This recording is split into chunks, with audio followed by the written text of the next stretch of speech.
ഞാൻ ഈ ഫ്ലൈറ്റിലൊക്കെ വരുന്ന സമയത്ത് ചെന്നൈയിൽ നിന്ന് ഫ്ലൈറ്റിലെത്തുന്നു. വരൻ നല്ല സിനിമയായിരുന്നു. എന്തുകൊണ്ടത് അത്ര സക്സസ്ഫുൾ ആയിരുന്നു? വരൻ ഓൾമോസ്റ്റ് ഒരു 10-30 ദിവസം ഓടിയ സിനിമയാണ്. അങ്ങോട്ടേക്കൊന്നും എത്തിയില്ല. അതായത് ചെയ്ത സിനിമകൾക്കൊക്കെ ഒരു അഭിപ്രായമുണ്ട്.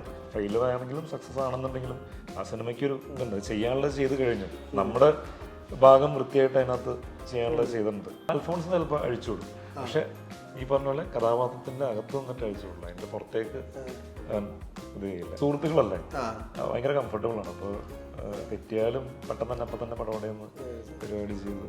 പിന്നെ നിവിന്റെ കൂടെ നിന്നാണ് ഏറ്റവും കൂടുതൽ എത്തുന്നത്. അവൻ ചിരിച്ചോണ്ടിരിക്കും. കണ്ടിട്ടുണ്ട് നന്നായിട്ട്. എന്റെ ക്യാരക്ടറിന്റെ പേര് ഷൈനി എന്നാണ്. ഞാനൊരു ഭയങ്കര ഗ്രാമത്തിൽ ജനിച്ചു വളരുന്ന ഒരു കുട്ടിയാണ്. സാധാരണ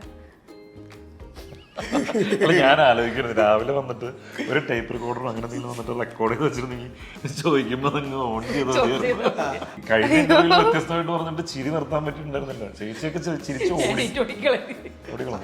ഞാൻ ഇരുന്നിടത്തുനിന്ന് എണീറ്റ് ഓടിപ്പോയി. ഞാൻ ഗ്രാമത്തിലെ കുട്ടിയാണെന്ന് എപ്പോഴും പറഞ്ഞോണ്ട് ഞാൻ ചിരിച്ചു. ഞാൻ ഗ്രാമത്തിലെ പഞ്ചായത്ത് മെമ്പറാണ്. വീട്ടിലെത്തി കഴിയുമ്പോൾ ചേച്ചിക്ക് ഒരു പരകായ പ്രവേശം, ഒരു പരകായ, അത് സത്യം പറഞ്ഞാൽ അത് ഉണ്ടാവാറുണ്ട് കേട്ടോ. സത്യമാണ് പറഞ്ഞത്. എന്റെ കഥാപാത്രത്തിന്റെ ഓപ്പോസിറ്റ് നിൽക്കുന്ന അയ്യോഭാവിയ ഒരാളാണെങ്കിൽ പോലും എന്റെ കഥാപാത്രത്തിന്റെ ഓപ്പോസിറ്റ് ആണെങ്കിൽ എനിക്ക് സ്വാഭാവികമായിട്ട് അവരോട് ദേഷ്യം ഉണ്ടാവാറുണ്ട്. അത് മനസ്സിലേക്ക് തോന്നാറുണ്ട്. അതൊക്കെ റിയലായിട്ട് സംഭവിച്ചതാണ്. അടിക്കണമെന്നും അതിനകത്ത് ഉണ്ടായിരുന്നില്ല. ചിലതൊക്കെ സംഭവിക്കാം, ചിലതൊന്നും സംഭവിക്കണമെന്നില്ല. ഇതിപ്പോ ഞാൻ ആദ്യമായിട്ട് ചെയ്യണ അല്ല എന്താ അല്ല സംഭവിക്കാം. ബിഗ് ബോസിലാണ് പാവം അവനെ ഇവിടെ വീട്ടിലൊക്കെ കാണും. നമ്മൾ ഒക്കുമ്പോഴും നമ്മളെ അടുത്ത് കാണിച്ചു തന്നെ അവിടെ കാണിച്ചുകൊണ്ടിരിക്കണം. പെട്ടെന്ന് കരയും ആള്. വീട്ടിൽ വന്ന് അനുഗ്രഹമൊക്കെ വാങ്ങിച്ച് കാലിലൊക്കെ തൊട്ട് കൊടുത്തിട്ടാ പോയാ. ഞാൻ പറഞ്ഞു വിട്ടിരിക്കുന്നത് അവിടെ 50 ലക്ഷം രൂപയിലാണ് ഇങ്ങോട്ട് വരണ്ടെന്നാ. ചേച്ചിനെ വിളിച്ചിട്ടുണ്ടോ ബിഗ് ബോസിലേക്ക്? എന്നെ എപ്പോഴും വിളിക്കാറുണ്ട്.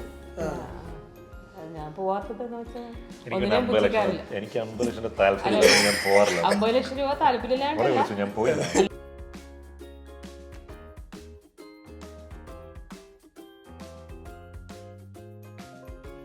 Hi hello viewers, welcome to our show untold with Ajin. ഇന്ന് നമ്മുടെ കൂടെ കുറച്ച് അൺടോൾഡ് സ്റ്റോറീസ് പറയാനുള്ളത്. ഏപ്രിൽ 26 പഞ്ചവത്സര പദ്ധതി എന്ന സിനിമ റിലീസാകുന്നുണ്ട്. സോ അതിൻ്റെ കുറച്ച് അൺടോൾഡ് സ്റ്റോറീസ് ആണ് പറയാനുള്ളത്. So let me welcome Siju Wilson, Nisha Sarang and Krishnendu. So 3 പേർക്കും വെൽക്കം ടു ദ ഷോ. നമ്മളൊരു ആക്ടർ എന്ന് പറയുമ്പോഴേ പലതരത്തിലുള്ള ജഡ്ജ്മെന്റുകൾ ഉണ്ടാവുമല്ലോ ആൾക്കാർക്കുള്ളത്. അപ്പോൾ Siju Wilson as an actor സ്വയം കാണുന്നത് എങ്ങനെയാണ്? കുഴപ്പമില്ല, തെറ്റില്ലാതൊക്കെ ചെയ്യുന്നുണ്ടെന്ന് തോന്നും. ഹാർഡ് വർക്കിംഗ് ആണെന്ന് എപ്പോഴും ഞങ്ങൾക്ക് പേഴ്സണലി തോന്നുന്നുണ്ട്. ഹാർഡ് വർക്കിംഗ് ആണെന്ന് എപ്പോഴും തോന്നിയിട്ടില്ല.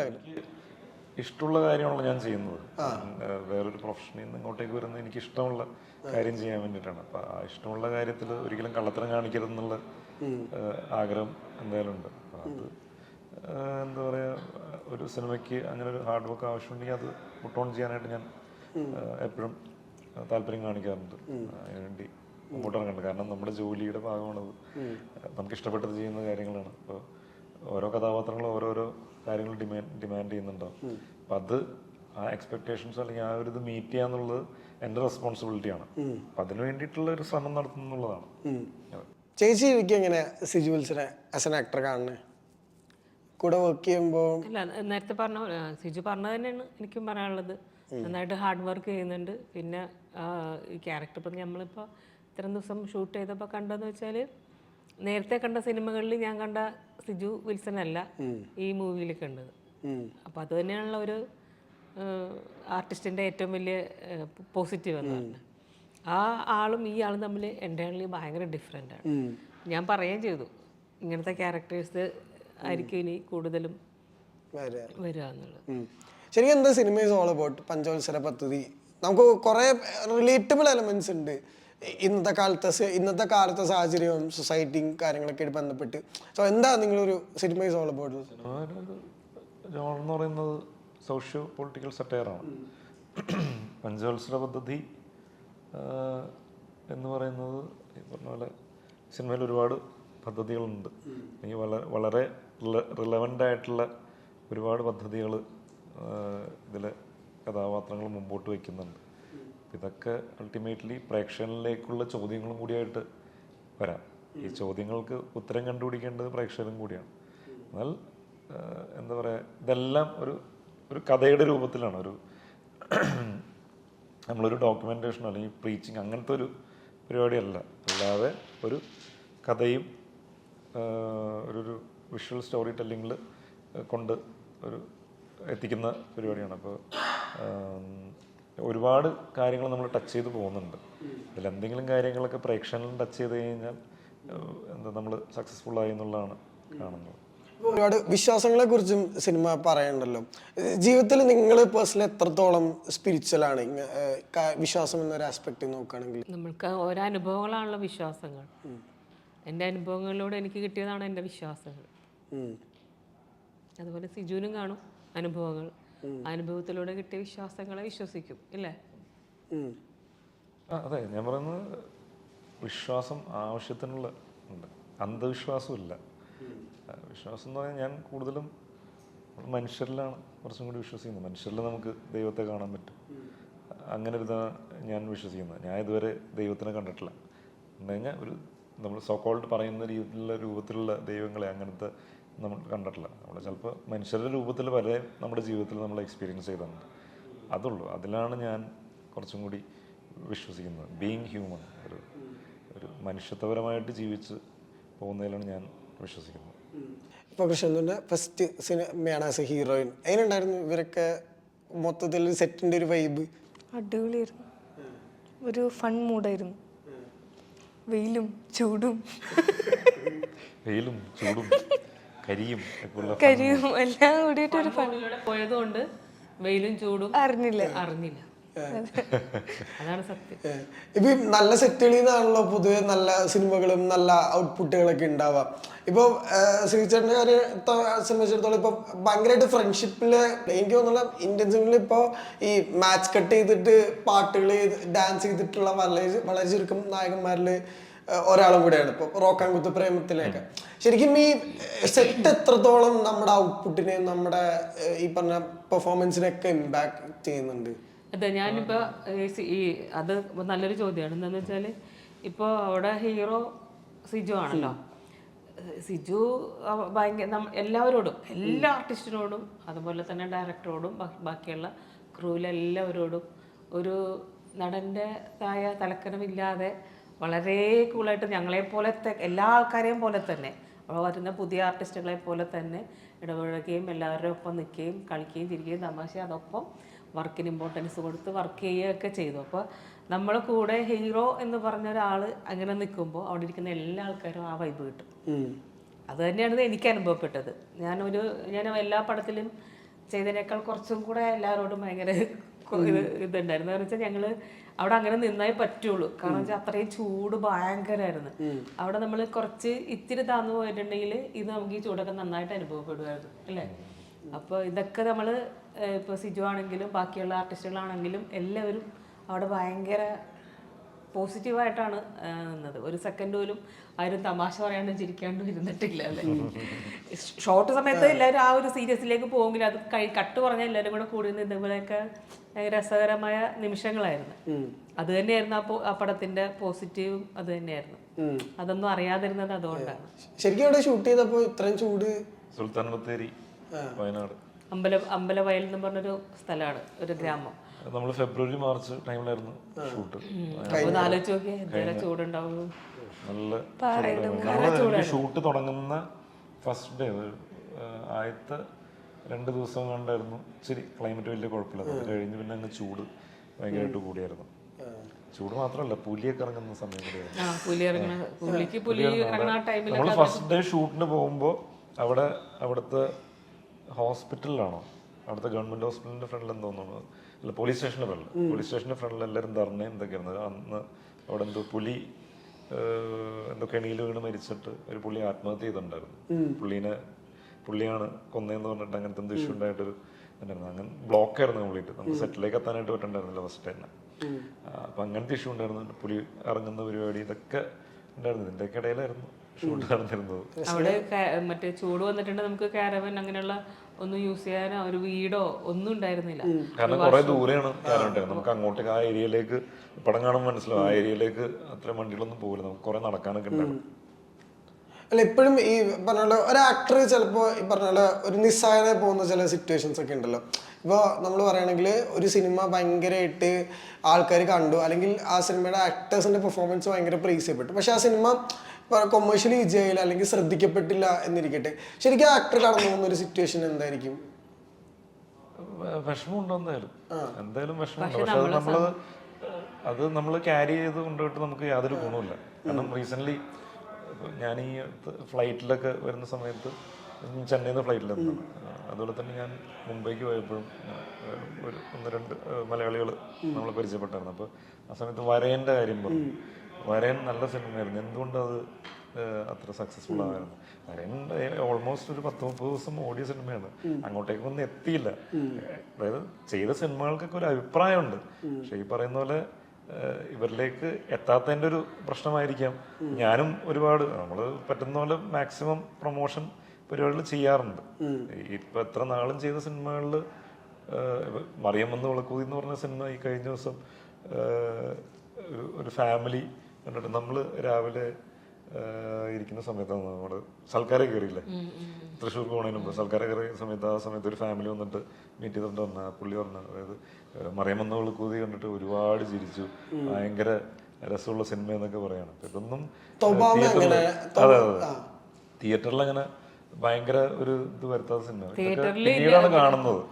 പക്ഷെ ഇതൊക്കെ ഒരു ലീഡ് ആക്ടർ എന്നുള്ള രീതിയിൽ നമ്മുടെ ബിസിനസ് പരമായിട്ടും അല്ലെങ്കിൽ മാർക്കറ്റിംഗ് അല്ലെങ്കിൽ അങ്ങനത്തെ ഒരു എന്താ പറയുക, മാർക്കറ്റിംഗ് അങ്ങനത്തെ ഒരു പ്രൊമോഷൻ്റെ ഇതിലൊക്കെ അഫക്റ്റ് ചെയ്യുന്ന കാര്യം തന്നെയാണ്. അതായത് നമ്മുടെ കരിയറിനെ അഫക്റ്റ് ചെയ്യുന്ന കാര്യം തന്നെ. തിയേറ്റർ നിറഞ്ഞ് ആൾക്കാർ സിനിമ കാണാൻ വരുമ്പോൾ ഒരു ഡിമാൻഡ് ഉണ്ടാവും. ഇതൊക്കെ ലൈഫിൽ ഞാൻ ഫേസ് ചെയ്തേക്കുന്ന കാര്യങ്ങളാണ്. പക്ഷെ ഇതൊന്നും ഞാൻ ഒരുപാട് ഉള്ളിൽ കയറ്റി കൊണ്ടുപോകാറില്ല. ഫെയിലർ ആണെങ്കിലും സക്സസ് ആണെന്നുണ്ടെങ്കിലും ആ സിനിമയ്ക്കൊരു ഇതുണ്ട്, ചെയ്യാനുള്ളത് ചെയ്ത് കഴിഞ്ഞു. നമ്മുടെ ഭാഗം വൃത്തിയായിട്ട് അതിനകത്ത് ചെയ്യാനുള്ളത് ചെയ്തിട്ടുണ്ട്. അപ്പോൾ അതിൻ്റെ ഒരു ഇതാണ് ഇപ്പൊ ഈ അടുത്താണെങ്കിൽ ഇങ്ങനെ ഓരോന്ന് കേൾക്കുന്നത്. അങ്ങനെ ഒരു അപ്രീസിയേഷൻ കേൾക്കുമ്പോൾ തന്നെ സന്തോഷമുള്ള കാര്യമാണ്. പക്ഷെ അപ്പോഴും മുന്നോട്ടുള്ള കരിയറിൽ ഒരു ഭയങ്കര അൺസർട്ടനിറ്റി ഉണ്ടാവില്ലേ? മറ്റേ ചില സിനിമകളുടെ ഇപ്പൊ ബഡ്ജറ്റ് പുഷ് ചെയ്യണമെങ്കിൽ അത് ചെയ്യണോ വേണ്ടോ എന്നുള്ള ഒരു പോയിന്റ് അവിടെ ഡിസ്കഷൻസ് ഒക്കെ വരുമോ? ബഡ്ജറ്റ് പുഷ് ചെയ്യണം മീൻസ് ഈ പറഞ്ഞ ഒരു സ്കെയിലായതിന്റെ വലുതാകുമ്പോഴത്തേക്ക് അതൊക്കെ വരും, തീർച്ചയായിട്ടും വരും. അതെല്ലാം എഫക്ട് ചെയ്യുന്ന കാര്യങ്ങളാണ് തീർച്ചയായിട്ടും. അപ്പോഴും ഈ പറഞ്ഞ നമുക്ക് ഇഷ്ടമുള്ള സിനിമകൾ ചെയ്യാൻ പറ്റാതൊക്കെ വരുന്ന സിറ്റുവേഷൻസ് ഉണ്ടാവും. അതുണ്ട്, അങ്ങനെയൊക്കെ സംഭവിച്ചിട്ടുണ്ട് ഒരുപാട്. പക്ഷെ ഇപ്പൊ 19ാം നൂറ്റാണ്ട് കഴിഞ്ഞതിന് ശേഷം അത്യാവശ്യം കുഴപ്പമില്ലാത്ത നല്ലൊരു ബഡ്ജറ്റ് ക്വാളിറ്റിയിൽ ചെയ്യാൻ പറ്റുന്ന പടങ്ങൾ വരുന്നുണ്ട്. അപ്പോഴും ഒരു വിഷ്വല് പെട്ടെന്ന് മൈൻഡിലേക്ക് വരുമല്ലോ. അതായത് തിരുവോണത്തിന്റെ അന്നല്ലേ 19 റിലീസാണ്. അപ്പൊ ഈ വിനയൻ സാറിന്റെ വീട്ടിലേക്ക് കയറി ചെന്നിട്ട് ഈ കെട്ടിപ്പിടിച്ചൊരു ഉമ്മ കൊടുക്കുന്ന ഒരു വിഷ്വൽ ഉണ്ടല്ലോ. ശരിക്കും ഇപ്പോഴും ഒരു as A mentor more than നമുക്ക് കരിയറിൽ വലിയ ബ്രേക്ക് എന്ന ഒരാൾ കൂടെയാണല്ലോ. എങ്ങനെയാ അദ്ദേഹത്തിന്റെ പോയിന്റ് ഓഫ് വ്യൂവിന് കാണുന്നത്? കാരണം രണ്ടുപേർക്കും ആ സക്സസ് ഭയങ്കര ആവശ്യമായിരുന്നല്ലോ. അതെ, അതായത് സാറ് ആത്മാർത്ഥമായിട്ട് ആ സിനിമ ഗംഭീരമാക്കാൻ വേണ്ടി പ്രയത്നിച്ചിട്ടുണ്ടായിരുന്നു. ഞാനും അതുപോലെ തന്നെ പ്രയത്നിച്ചിട്ടുണ്ടായിരുന്നു. അതിൽ വർക്ക് ചെയ്ത എല്ലാവരും തന്നെ സാറിന്റെ കൂടെ നിന്നിട്ട് ആ സിനിമ ഏറ്റവും ഭംഗിയാക്കി ചെയ്തെടുക്കാനായിട്ട് ശ്രമിച്ചിട്ടുണ്ടായിരുന്നു. അപ്പൊ അതിൻ്റെയൊക്കെ ഒരു റിസൾട്ടാണ് നമുക്ക് അന്ന് കിട്ടിയത്. സാറിന്റെ അടുത്ത പരിപാടി സാറിങ്ങനെ പ്ലാൻ ചെയ്തുകൊണ്ടിരിക്കുകയാണ്. അത് ഇച്ചിരി വലിയൊരു പരിപാടിയാണ്. അപ്പൊ അതിന്റെ വെയിറ്റിങ്ങിലാണ്, സാറിന്റെ കൂടെ വർക്ക് ചെയ്യാനുള്ളൊരു വെയിറ്റിങ്ങിലാണ് ഞാൻ നിൽക്കുന്നത്. സാറിന്റെ എഴുത്തും പരിപാടികളൊക്കെ ആയിട്ട് ഇങ്ങനെ ഇരിക്കുകയാണ്. എനിക്ക് ഭയങ്കര കംഫർട്ടായിരുന്നു ആ സെറ്റിൽ. കാരണം എനിക്ക് വേറെ ഒന്നും അറിയേണ്ട കാര്യമില്ല, ഒന്നും അന്വേഷിക്കേണ്ട കാര്യമില്ല. കാരണം സാറ് അത്ര എക്സ്പീരിയൻസ്ഡ് ഉള്ള ആളാണ്. അതുപോലെ തന്നെ എല്ലാ കാര്യങ്ങളും എന്താ പറയുക മാനേജ് ചെയ്യുന്നുണ്ട്. അത്ര ഒരു പവർഫുൾ ഡയറക്ടറാണ്. പറഞ്ഞാൽ ഒരു ഗ്രൂപ്പിന് അല്ലെങ്കിൽ ഒരു ടീമിനെ മുമ്പിൽ ഒന്ന് ലീഡ് ചെയ്യാനുള്ള ഒരു കേപ്പബിലിറ്റി സാറിനുണ്ട്. എനിക്ക് അതുകൊണ്ട് തന്നെ അഭിനയവും എൻ്റെ ബാക്കി പരിപാടികളും മാത്രം അല്ലെങ്കിൽ ഈ ട്രെയിനിങ്ങും ഇതൊക്കെ മാത്രം നോക്കിയതായിരുന്നു. പിന്നെ നമ്മളെ കറക്റ്റ് ചെയ്യാനായിട്ട് സാറുണ്ട്. നമ്മൾ ചെയ്യുന്ന സമയത്ത് ഇങ്ങനെയല്ല, ഇങ്ങനെ ചെയ്യും, ഇനി അവിടെ വെയിറ്റേജ് കൊടുക്കും എന്നൊക്കെ ഉള്ള സാറ് കൃത്യമായിട്ട് പറഞ്ഞിരുന്നുണ്ടായിരുന്നു. അപ്പം നമുക്ക് പണി എളുപ്പമാണ്. മറ്റേത് ഈ പറഞ്ഞ പോലെ ചില സിനിമകളിൽ നമുക്ക് നമ്മുടേതായിട്ട് തന്നെ കുറേ ആലോചിച്ച് അങ്ങനെ കുറേ പരിപാടികൾ വേണ്ടിയിരുന്നു. ഇത് ചെന്ന് നമ്മൾ പ്രിപ്പയർഡായിട്ട് ചെന്ന് നിന്ന് മതി, എന്തും ചെയ്യാനായിട്ട് തയ്യാറായിട്ട് നിന്ന് മതി. ഞാൻ എപ്പോഴും അങ്ങനെയാണ് പോയി നിൽക്കാറ്. ലൈക്ക് ഞാൻ എന്നെ തന്നെ ഒരു ടൂളായിട്ടാണ്. ഇപ്പോൾ ഒരു സംവിധായകൻ്റെ അല്ലെങ്കിൽ എഴുത്തുകാരൻ്റെ ഒക്കെ ഒരു വിഷനിലേക്ക് എത്താനായിട്ട് ഉപയോഗിക്കുന്ന ടൂളുകളാണ് ഈ ആക്ടേഴ്സ്, ഈ പറയുന്നതിലെ ക്യാരക്ടേഴ്സായിട്ട് അവർ യൂസ് ചെയ്യും. പലരും പല രീതിയിൽ യൂസ് ചെയ്യും. അതായത് ചിലർ നമ്മുടെ അടുത്ത് പറയും അങ്ങ് ചെയ്തോ, നമ്മുടെ രീതിക്ക് ചെയ്തോളാൻ പറയും. ചിലർ അവർക്ക് കറക്റ്റായിട്ടൊരു ഇതുണ്ടാവും, ഒരു ക്ലാരിറ്റി ഉണ്ടാവും, ഇങ്ങനെയാണ് ചെയ്യേണ്ടത്, ഈ കഥാപാത്രം ഇങ്ങനെ നടക്കും. അൽഫോൺസ് ചിലപ്പോൾ അഴിച്ചുവിടും, പക്ഷെ ഈ പറഞ്ഞ പോലെ കഥാപാത്രത്തിന്റെ അകത്ത് നിന്നിട്ട് അഴിച്ചുവിടില്ല, അതിന്റെ പുറത്തേക്ക് ഇത് ചെയ്യില്ല. ഇംപ്രവൈസേഷൻസ് ഒക്കെ നടത്തിക്കും. എത്ര ടേക്കൊക്കെ പോവാ ഇംപ്രവൈസേഷൻസ് ഒക്കെ വരുമ്പോഴത്തേക്കും ഏകദേശം? അങ്ങനെ അധികം വരാറില്ല. നേരത്തിലൊക്കെയാണ് കുറച്ച് കൂടുതൽ ടേക്സ് വരുന്നത്. നമ്മൾ അന്ന് പുതിയ ആൾക്കാരാണല്ലോ, അന്ന് അത്ര എക്സ്പീരിയൻസ് ഇല്ല. പ്രേമത്തിലേക്ക് വരുമ്പോഴത്തേക്കും അത്യാവശ്യം എക്സ്പീരിയൻസ്. പിന്നെ സുഹൃത്തുക്കളല്ലേ, ഭയങ്കര കംഫർട്ടബിൾ ആണ്. അപ്പോൾ തെറ്റിയാലും പെട്ടെന്ന് തന്നെ അപ്പം തന്നെ പടപടയെന്ന് പരിപാടി ചെയ്ത് എനിക്ക് നിവിന്റെ കൂടെ നിന്നാണ് ഏറ്റവും കൂടുതൽ എത്തുന്നത്. അവൻ ചിരിച്ചോണ്ടിരിക്കും, പ്രശ്നമുണ്ട്. അവനാണ് ഏറ്റവും കൂടുതൽ, അവൻ്റെ ഒപ്പം ചെയ്യുമ്പോഴേ ഏറ്റവും കൂടുതൽ ഇതുവരെ കണ്ടിട്ടുണ്ട്. നന്നായിട്ടുണ്ട്. നിതിൻ മോളി നന്നായിട്ടുണ്ട്. കൃഷ്ണന്റെ ക്യാരക്ടറെ കുറിച്ച്? എൻ്റെ ക്യാരക്ടറിന്റെ പേര് ഷൈനി എന്നാണ്. ഞാനൊരു ഭയങ്കര ഗ്രാമത്തിൽ ജനിച്ചു വളർന്ന ഒരു കുട്ടിയാണ്. സാധാരണ ഞാൻ ആലോചിക്കുന്നത് രാവിലെ വന്നിട്ട് ഒരു ടൈപ്പ് റെക്കോർഡർ അങ്ങനെ എന്തെങ്കിലും വന്നിട്ട് റെക്കോർഡ് ചെയ്ത് വെച്ചിട്ടുണ്ടെങ്കിൽ ചോദിക്കുമ്പോ അങ്ങ് ഓൺ ചെയ്ത് ഇവരുടെ മുമ്പിൽ കുറച്ച് വ്യത്യസ്തമായിട്ട് പറയും.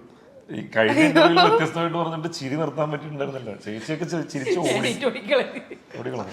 ഞാൻ ഇരുന്നിടത്തുനിന്ന് എണീറ്റ് ഓടിപ്പോയി. അത്രയും വലിയൊരു അത്രയും പറയാൻ പറ്റുള്ളൂ, അത്രയല്ലേ.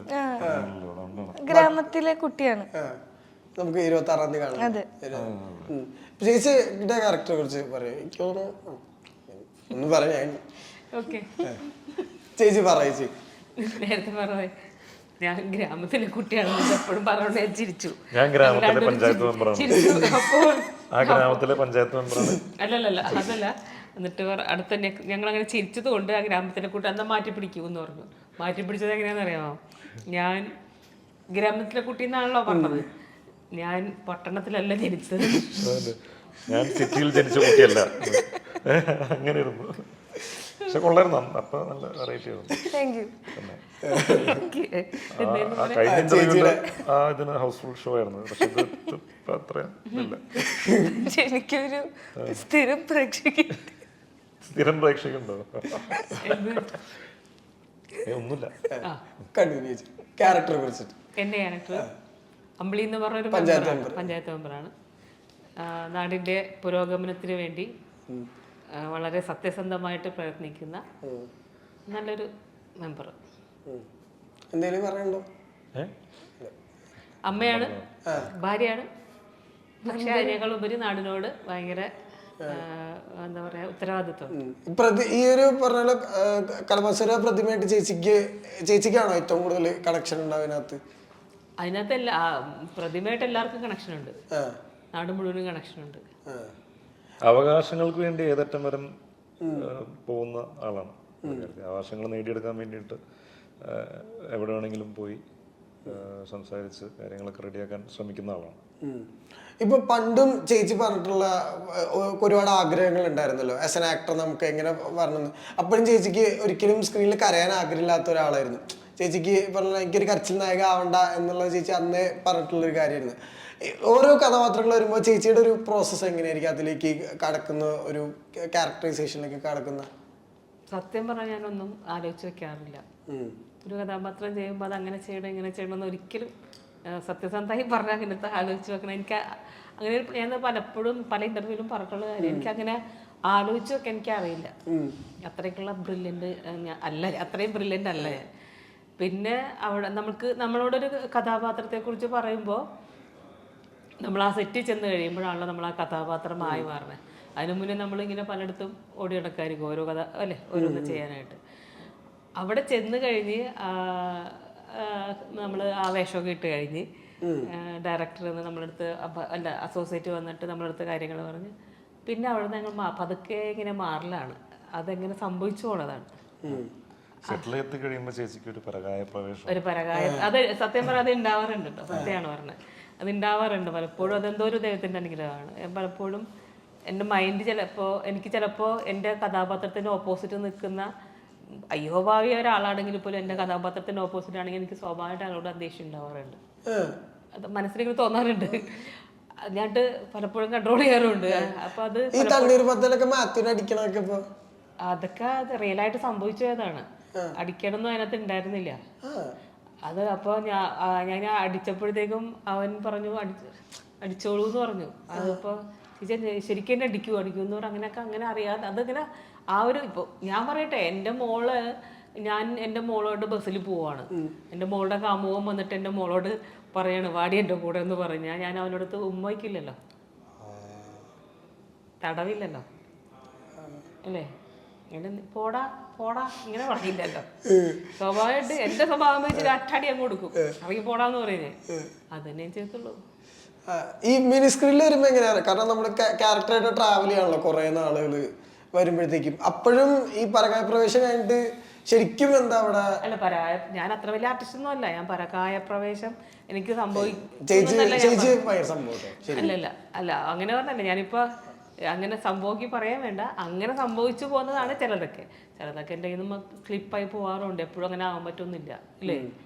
ചില സംഭവത്തൊക്കെ നമുക്ക് ചിലത് നമ്മുടെ ഉള്ളിലുള്ള കഥ. ഇപ്പൊ ഒരു അമ്മയെന്ന് പറഞ്ഞാൽ എൻ്റെ ഉള്ളിലുള്ളതാണ്, മെമ്പർ എന്ന് പറഞ്ഞാൽ എൻ്റെ ഉള്ളിലുള്ളതല്ല, സ്വാഭാവികമാണ്. ഞാനൊരു മെമ്പറല്ല. അമ്മയെ ചെയ്യാൻ പറയുമ്പോൾ എന്നെ സംബന്ധിച്ച് ഞാൻ ഉപ്പുമുളകിൽ ചെയ്തുകൊണ്ടിരിക്കുന്ന ഒരു അമ്മയാണ്. പല ടൈപ്പ് അമ്മമാരെ നമുക്ക് ചെയ്യാനും പറ്റും. നല്ലൊരു അമ്മയാണ്. അപ്പോൾ ആ ഒരു അമ്മ ആയതുകൊണ്ടായിരിക്കാം അതങ്ങനെ സംഭവിച്ചത്. പിന്നെ ചിലതൊക്കെ സംഭവിക്കാം, ചിലതൊന്നും സംഭവിക്കണമെന്നില്ല. ഇതിപ്പോ ഞാൻ ആദ്യമായിട്ട് അല്ല എന്താ സംഭവിക്കാം. അപ്പൊ ഇതിലത്തെ ക്യാരക്ടർ എനിക്ക് ഇവര് പരീക്ഷണ വസ്തു ആക്കിയൊക്കെ തന്നെ. അല്ല, ഞാൻ പറഞ്ഞ കാര്യമായിട്ട് പറഞ്ഞതാ. ഞാൻ പുതിയൊരു കാര്യമാണ്. അപ്പൊ അത് ശരിയായിട്ടുണ്ടോ ഇല്ലയോ എന്നുള്ളത് ഇനി സിനിമ പുറത്തിറങ്ങുമ്പോഴേ അറിയാൻ പറ്റുള്ളൂ. അതെ, എന്നെ പരീക്ഷണ വസ്തുവായിട്ടാണ് ഇതിനകത്ത് ഉപയോഗിച്ചത്. സിനിമ ഇറങ്ങി കഴിയുമ്പോഴേ എനിക്കറിയാം. ഞാൻ അല്ലെങ്കിൽ ഇപ്പൊ ചേച്ചിയുടെ മക്കളുടെ കാര്യം പറയുമ്പോ ഒരു മകൻ അല്ലെങ്കിൽ ഈ പറഞ്ഞ ഋഷി ബിഗ് ബോസിലാണ്. ചേച്ചി ബിഗ് ബോസ് കാണാറുണ്ടോ? ഇത് കുറെ പറഞ്ഞു, ഇതിനകത്ത് കാണാറില്ല. വീട്ടില് മക്കൾ കാണുമ്പോ അവന്റെ സീൻ വരുമ്പോ കൊണ്ടുവന്ന് കാണിക്കുമ്പോ കാണും. അല്ല, പാവം അവൻ ഇവിടെ വീട്ടിലൊക്കെ കാണും. നമ്മൾ ഉപ്പുമ്പളയിലും നമ്മളെ അടുത്ത് കാണിച്ചു തന്നെ അവിടെ കാണിച്ചോണ്ടിരിക്കണേ. പെട്ടെന്ന് കരയും ആള്. പാവമാണ്, ഭയങ്കര പാവമാണ്. ചേച്ചിനെ വിളിച്ചിട്ടുണ്ടോ? വീട്ടിൽ വന്ന് അനുഗ്രഹമൊക്കെ വാങ്ങിച്ച് കാലിലൊക്കെ തൊട്ട് എഴുതിട്ടാ പോയാ. ഞാൻ പറഞ്ഞു വിട്ടിരിക്കുന്നത് അവിടെ 50 ലക്ഷം രൂപയിലാണ് ഇങ്ങോട്ട് വരണ്ടെന്നാ. ട്രോഫി ആയിട്ട് വരട്ടെ. ചേച്ചിനെ വിളിച്ചിട്ടുണ്ടോ ബിഗ് ബോസിലേക്ക്? എന്നെ എപ്പോഴും വിളിക്കാറുണ്ട്. ഞാൻ പോവാത്തതെന്ന് വെച്ചാൽ എനിക്ക് 50 ലക്ഷം താല്പര്യം, ഞാൻ പോവാറില്ല. 50 ലക്ഷം രൂപ താല്പര്യമില്ലാണ്ടല്ല. അല്ല, നമ്മളിപ്പോ എനിക്കെപ്പോഴും ഇങ്ങനെയൊക്കെ നടക്കാൻ ഇഷ്ടം. സിനിമ ഇങ്ങനെ എന്നെ ഒരിക്കൽ പോലും ഒരു റൂമില് ഒറ്റയ്ക്ക് കുറ്റിയിട്ടിരിക്കാൻ പേടിയുള്ള ഒരാളാണ് ഞാൻ. അപ്പൊ ആ 100 ദിവസമൊക്കെ ഒരു പുറലോകം കാണാതെ ആകാശം കാണാതെ ഇരിക്കാന്ന് വെച്ചാൽ എന്നെ കൊണ്ട് പറ്റാത്തൊരു കാര്യമാണ്. ചിലപ്പോൾ അങ്ങനത്തെ ഒരു അവസ്ഥ വന്നാൽ ചിലപ്പോൾ അതും ചെയ്യേണ്ടി വരുമായിരിക്കാം, പറയാൻ പറ്റില്ല. മനുഷ്യനാണ്, എല്ലാം സംഭവിച്ചു പോകുന്നതാണ്. ഇപ്പൊ ചേട്ടാ ഇടയ്ക്കിടയ്ക്ക് ഈ കുത്തിപ്പൊക്കലുകളുടെ ഭാഗമായിട്ട് പുറത്തു വരുന്ന ചില ഫോട്ടോ, എന്റെ കുത്തിപ്പൊക്കുവാനാണ് അങ്ങനെ പറഞ്ഞത്? അല്ലല്ല, കുത്തിപ്പൊക്കലുകളുടെ ഭാഗമായിട്ട് ഇടയ്ക്കിടയ്ക്ക് ഫോട്ടോസ് വരും. അപ്പൊ നിങ്ങളുടെ ഈ നിവിനും അൽഫോൺസും ഷർഫലിലുള്ള ഫോട്ടോസ് ഇടയ്ക്കിടയ്ക്കൊക്കെ പുതിയ ഫോട്ടോസ് ഒക്കെ വരാറുണ്ട്. അപ്പോ നിങ്ങളുടെ പടം എന്തെങ്കിലും പറഞ്ഞ പോലെ ഒരു അൽഫോൺസ് പുത്രൻ ഡയറക്ടോറിയലിൽ ഞങ്ങൾ വെയിറ്റിംഗ് ആണ് അതിന് വേണ്ടിയിട്ട്. അത് പറഞ്ഞ പോലെ നമ്മൾ അതിന് വേണ്ടിയിട്ട് ആരും ശ്രമം നടത്താറില്ല. ഈ നമുക്കൊരു പടം ചെയ്യണം എന്നൊക്കെ പറഞ്ഞാൽ അങ്ങനെയൊന്നുമില്ല. അത് അവന് അത് തോന്നണം. അവൻ ഓരോ എഴുത്തിൻ്റെ പരിപാടികളിലാണ്. അവനങ്ങനത്തെ ഒരു ഇതിലേക്ക് വരണം. അവന് അങ്ങനെ ഒരു സിനിമ ചെയ്യാനുള്ള ഒരു ഇതിലേക്ക് വന്നു കഴിഞ്ഞാൽ എല്ലാവരും കൂടി ജോയിൻ്റായി അങ്ങനെ ചെയ്യാന്നുള്ളതാണ് കാര്യം. അത് വെയിറ്റിംഗ് ആണ്. ഞാനും അങ്ങനത്തെ ഒരു മാജിക് അല്ലെങ്കിൽ അങ്ങനത്തെ ഒരു സിനിമ സംഭവിക്കാൻ വേണ്ടിയിട്ട് എല്ലാവരും തന്നെ വെയിറ്റിംഗ് ആണ്. കാരണം സുഹൃത്തുക്കളുടെ കൂടെ സിനിമ ചെയ്യുമ്പോൾ ഒരു എനർജിയും എൻജോയ്മെന്റ് ഒക്കെ ഡിഫറെന്റ് ആണ്, ഭയങ്കര ഇതാണ്. അപ്പോൾ അതിനുവേണ്ടി വെയിറ്റിംഗ് ആണ്. നോക്കാം. ഈ പ്രൈമ റീ റിലീസിന്റെ മെൻഷനുകളും കമന്റുകളൊക്കെ കണ്ടിട്ടുണ്ടാവുമല്ലോ ഈ സെലിബ്രേഷൻ മൂഡില്. അതുപോലൊരു സിനിമ ഈ പറഞ്ഞ പോലെ ഞങ്ങൾക്ക് അധികം വൈകാതെ പ്രതീക്ഷിക്കാമോ? ഈ പറഞ്ഞ പോലെ ഒരു ഭയങ്കര ഫ്രണ്ട്ഷിപ്പ് സിനിമ ഉണ്ടാവുന്നുള്ളൊന്നും അറിയാൻ പാടില്ല. പ്രേമം റിക്രിയേറ്റ് ചെയ്യണം അല്ലെങ്കിൽ അങ്ങനത്തെ രീതിയിലുള്ള ഒരു സിനിമ റിക്രിയേറ്റ് ചെയ്യാൻ നോക്കി കഴിഞ്ഞാൽ അത് നമ്മൾ പ്രേമം ചെയ്യുന്ന സമയത്ത് ഇത് മറ്റേ അങ്ങനത്തെ ഒരു സിനിമ ഉണ്ടാക്കണം എന്ന് പറഞ്ഞിട്ട് അങ്ങനെ ചെയ്തല്ല. പ്രേമം ചെയ്തു, സക്സസ്ഫുൾ ആവുന്നുള്ളത് ഉറപ്പായിരുന്നു. പക്ഷെ ഇത്രയും ഒരു ലെവൽ ഓഫ് സക്സസ് അതിന് കിട്ടുന്നുള്ളത് നമ്മൾ പ്രതീക്ഷിച്ചിട്ടില്ല. അപ്പോൾ അത് നമുക്ക് സർപ്രൈസ് ആയിരുന്നു. അപ്പോൾ അത് ചില സിനിമകൾ അങ്ങനെയാണ്. അപ്പോൾ സിനിമകൾ അതുപോലെ സംഭവിക്കാൻ വേണ്ടി വെയിറ്റിംഗ് ആണ്. അത് ഇതുപോലെ സക്സസ് ആയി കഴിഞ്ഞാൽ സന്തോഷമുള്ള കാര്യമുള്ളൂ. അപ്പോൾ വെയിറ്റിംഗ് ആണ്, നോക്കാം എങ്ങനെ എന്നുള്ളത്. അപ്പോൾ ഏപ്രിൽ 26 ഒരു വലിയ ദിവസമാണ്. ഇപ്പോൾ പഞ്ചവത്സര പദ്ധതി തിയേറ്ററിലേക്ക് എത്തുകയാണ്. എല്ലാവിധ ആശംസകളും നേരെയാണ്. നിങ്ങളുടെ 3 പേരുടെ കരിയറിൽ ഈ പറഞ്ഞ പോലെ പഞ്ചവത്സര പദ്ധതി ഒരു വലിയൊരു പഞ്ചവത്സര പദ്ധതി തന്നെ ആവട്ടെ എന്ന് ആശംസിക്കുന്നു. വലിയ രീതിയിലുള്ള മാറ്റങ്ങളും അല്ലെങ്കിൽ വലിയ രീതിയിലുള്ള സക്സസുകളും ഈ സിനിമയിലൂടെ സംഭവിക്കട്ടെ എന്നുള്ള ആശംസയോടെ നിർത്തുന്നു. നന്ദി, നമസ്കാരം. അപ്പോൾ ഞങ്ങളുടെ ശക്തിമന്ത്രം ചൊല്ലു കലംബാസുറിന് വേണ്ടിയിട്ട്. ഓക്കെ. കണ്ടോ അവൻ എല്ലാവരും ഇപ്പൊ പഠിച്ചു കേട്ടോ. ചേച്ചിയാണ് പറഞ്ഞു കൊടുക്കുന്നത്. ചേച്ചി തെറ്റിക്കും, ഞാൻ പറയാം. ഒറ്റ ഇതില് 3 ദിവസം കൊണ്ട് ഇത് സ്ഥിരമായിട്ട് പറഞ്ഞിരിക്കുന്ന ഒരാൾക്ക് തെറ്റൂല. അതെ, ഞാനാണ് ഏറ്റവും കൂടുതൽ കലംബാസുറിനെ വിളിച്ചോണ്ട് ഏറ്റവും കൂടുതൽ കലംബാസിനെ വിളിച്ചിട്ടുള്ള ഒരാളാണ്. കലംബാസുറിനെ വിളിച്ചോണ്ട് ഒരു വെറൈറ്റിക്ക് കൃഷ്ണൻ എന്ത് പറഞ്ഞു നോക്കൂ. എന്ത് പറഞ്ഞായിരുന്നു? ഞാൻ പറഞ്ഞായിരുന്നു 3 പേരോട് ഒരുമിച്ച് പറഞ്ഞു. ഇതിപ്പോ തിരിച്ച് ഇങ്ങോട്ടേക്ക് ഞാൻ നിനക്കിരുന്ന നിനക്കിരുന്ന ടാസ്ക് അല്ലേ? ഇങ്ങനെയല്ലേ? 1 2 3 സ്റ്റാർട്ട്. ഇങ്ങനെ കലംബാസുര കലംബാസുര സർവരാജ രക്ഷക സർവരാജ രക്ഷക സൗരയൂഥ പാലക സൗരയൂഥ പാലക സീരിയസ് ആയിട്ട് കലംബാസുര കലംബാസുര സർവരാജ രക്ഷക സർവരാജ രക്ഷക സൗരയൂഥ പാലക സൗരയുദ്ധ പാലക കാത്തോളനെ കാത്തോളൻ പഞ്ചവത്സര Padhathi Panchavalsara Padhathi super duper hit ആവണേ. സൂപ്പർ ഡ്യൂപ്പർ ഹിറ്റ് ആകണം. ഏപ്രിൽ 26 ഏപ്രിൽ 26 തൊട്ടടുത്തുള്ള തിയേറ്ററുകളിൽ മറക്കാതെ കാണുക. കാണാം പഞ്ചവത്സര പദ്ധതി. പഞ്ചവത്സര 2 ഡയലോഗ് എഴുതിയിട്ടുണ്ട്. പിന്നെന്തേ? സിജു വിൽസൺ എന്ന നടന്റെ കരിയറിൽ അതൊരു വലിയ മൈൽ സ്റ്റോണും ആവട്ടെ. നിഷാസാരൻ, കൃഷ്ണേന്ദു എന്ന 2 പേരുടെ കരിയറിലും എടുത്തു പറയാൻ പറ്റുന്ന ഒരു ചിത്രമായിട്ട് പഞ്ചവത്സര പദ്ധതി ഈ സിനിമയുമായി ബന്ധപ്പെട്ട് നിൽക്കുന്ന എല്ലാവരുടെയും എല്ലാവരുടെ കരിയറിൽ പഞ്ചവത്സര പദ്ധതി വലിയൊരു പഞ്ചവത്സര പദ്ധതിയായി മാറട്ടെ. Thank you so much.